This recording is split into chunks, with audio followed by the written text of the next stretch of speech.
Matteo Ricci, subject of many biographies and studies, is perhaps one of the most well-known Jesuits of the 16th and early 17th century.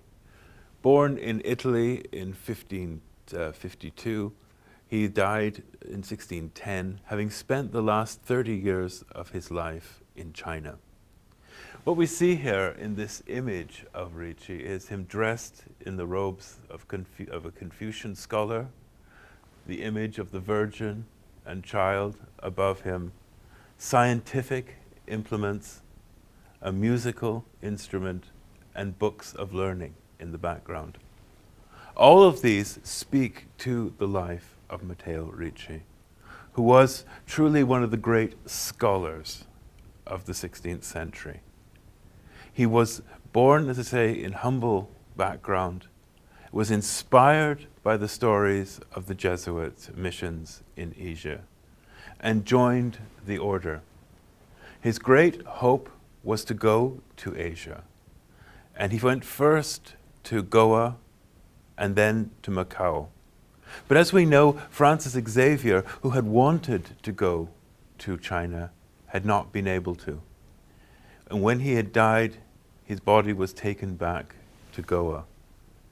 In 1580, however, there was an opening in China. It was the first opportunity for the Jesuits to enter into the land. Ricci was chosen to be amongst the first two, along with Michele Ruggieri. Ruggieri had studied Chinese and produced a Chinese-Portuguese dictionary. Chinese as a language was virtually unknown, was really unknown to the Jesuits as it was to almost all Westerners.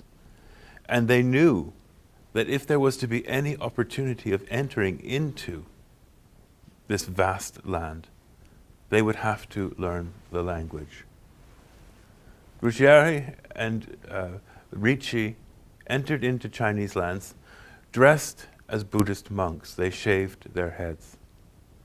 And over the next 10 years, Ricci would dedicate himself to the mastery of the Chinese language.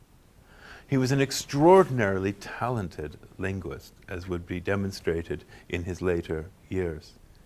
Not only did he study the language, but he studied in great depth the thought of Confucianism and became one of the first to translate Confucian principles into Latin. Ricci understood that if he was to have access to the Chinese, he would have to do it through allegiance with the elites. He also understood very clearly that if there was to be any opportunity, he would have to meet them on their own terms. That entrance amongst the literary and philosophical elite required an in-depth knowledge and mastery of those arts. The Chinese were not, on the whole, greatly interested in Ricci's Western background. He had to learn their language. He had to be able to converse with them. He had to know their philosophy. And this he did. He was able to speak classical Chinese. In 1598, he produced his own Chinese-Portuguese dictionary. And by 1601, he'd become an advisor in the imperial court, one of the first Westerners to have access to the Forbidden City, where he would remain. While there, Ricci entered into close contact with Chinese scholars by bringing with them the learning of the West that they found most useful. For mathematics, astronomy, and cartography. He prepared a world map with Chinese annotations, which impressed his hosts extraordinarily. And this map here from the 17th century, we see, done by the Jesuits, is a descendant of Ricci's work, done in Chinese, representing the entire world.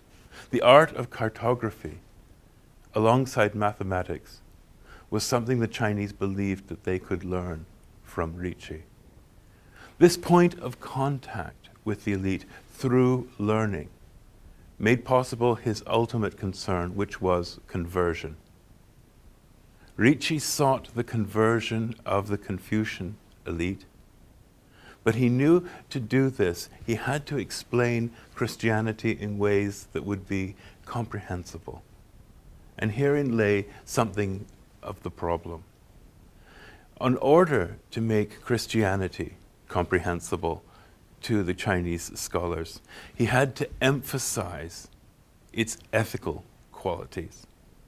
He had to stay away from representations of the cross and other religious symbols, to put the discussion entirely in terms of the ethical content of Christianity. But the problems went further. The Chinese language had no way of expressing central Christian doctrines, such as, well, the very nature of God, and also of the Trinity, and of Christ as wholly human and wholly divine.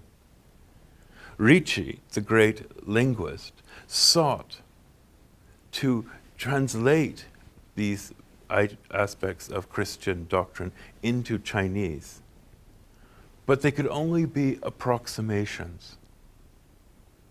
And therein lay the problem. Back in Rome, people heard about what he was doing, and it was the source of considerable criticism.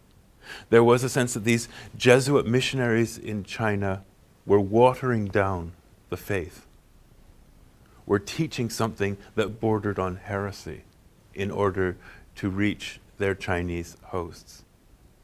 And Ricci was charged with these distortions of the Christian faith. This became a very live issue within the Jesuit order, because it was not just in China that this would take place.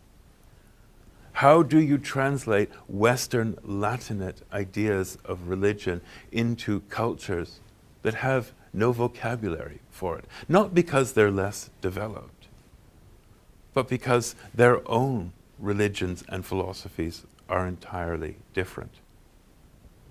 As we will see in other places, the Chinese did not see that they had to change anything on account of the teachings of these Jesuits. Nevertheless, Ricci was successful to the extent that certain members of the court allowed themselves to be baptized by him. And there were those who did accept Christianity, largely because they were so drawn to the figure of Matteo Ricci. Just like Ignatius Loyola was so central to the development of the Jesuits in the first generation, Ricci in China, his personality was such, because he was a master of the language, because he was a master of the art of explaining Christianity in terms that the Chinese could understand, and because he brought this extraordinary learning. And one of the areas of learning where Ricci most impressed his hosts was through his prodigious memory. He built what he referred to as a memory palace. The idea of a whole palace with rooms and furniture, each of which organized as ways of stimulating the memory.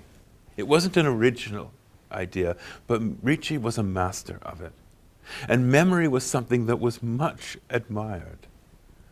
So once again, Ricci impressed the Chinese scholars because he mastered an art that they thought most highly of, and that opened doors.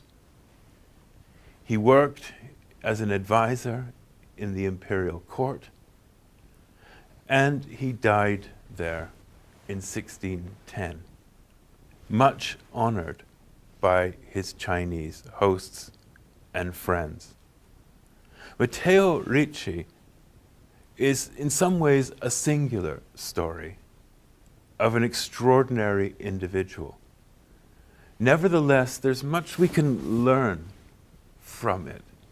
That he represented that Jesuit approach to conversion, which emphasized getting inside a culture, learning its language, adopting its dress, but also using education to reach out to the culture.